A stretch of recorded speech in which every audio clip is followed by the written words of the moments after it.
Assalamualaikum warahmatullahi wabarakatuh. Perkenalkan, nama saya Ahmad Bayagi Arafat. Saya dari kelas SMF. Di sini saya akan menjelaskan tentang sumber hukum ekonomi Islam yang ada dalam etika bisnis Islam, di mana sumber hukum ekonomi Islam merupakan sumber hukum yang dikaji dalam kajian-kajian Islam. Dan dalam sumber hukum ekonomi Islam ini terdiri dari hukum nakli dan dalil akli. Dalil nakli merupakan dalil di mana dijelaskan yang berisi tentang Al-Quran dan hadis, dan dalil akli dalil yang dijelaskan melalui ijma', qiyas, dan ijtihad. Dan yang pertama Al-Quran, dalil nakli, di mana Al-Quran merupakan kalam Allah yang diturunkan melalui malaikat Jibril yang diberikan kepada Nabi Muhammad, yang dimana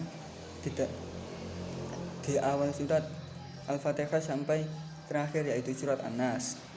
Dan dasar hukum dari Al-Quran ini disebutkan dalam surat An-Nisa ayat 80 yang digunakan untuk menjadi sumber hukum ekonomi Islam, dan contohnya seperti larangan riba.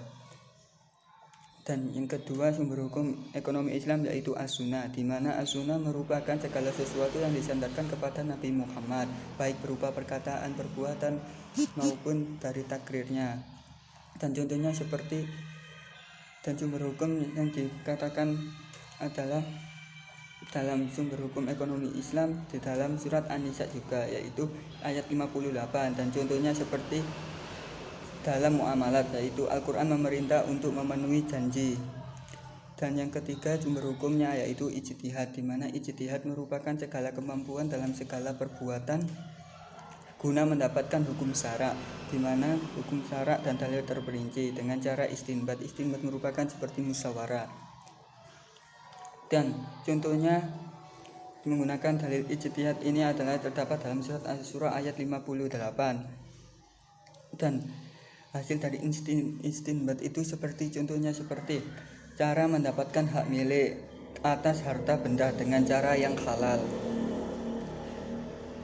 Dan ini merupakan contoh yang dahulu digunakan untuk ijtihad dan menghasilkan contoh seperti berikut itu, yaitu cara mendapatkan hak milik atas dasar benda dengan cara yang halal. Yang ketiga yaitu ijma', di mana ijma' adalah keputusan para fuqaha atau mujtahidin atau ulama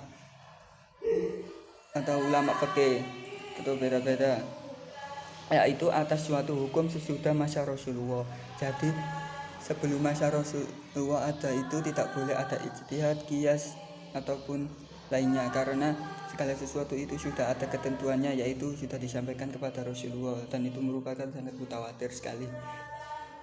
Dan contohnya seperti ijma', dasar hukum ijma' yang bisa dapat digunakan sebab karena di An-Nisa ayat 115. Dan hasil dari ijma' itu berupa contohnya seperti berniaga barang haram seperti narkoba. Sudah diijma'kan bahwa narkoba adalah haram meskipun tidak disebutkan dalam Al-Quran. Yang mendasar bisa disambungkan kepada Al-Quran juga, karena narkoba adalah haram. Dan qiyas adalah mempersamakan hukum sesuatu perkara yang belum ada kedudukannya hukumnya dengan suatu perkara yang sudah ada ketentuan hukumnya, karena adanya segi-segi persamaan keduanya yang disebut dengan ilat.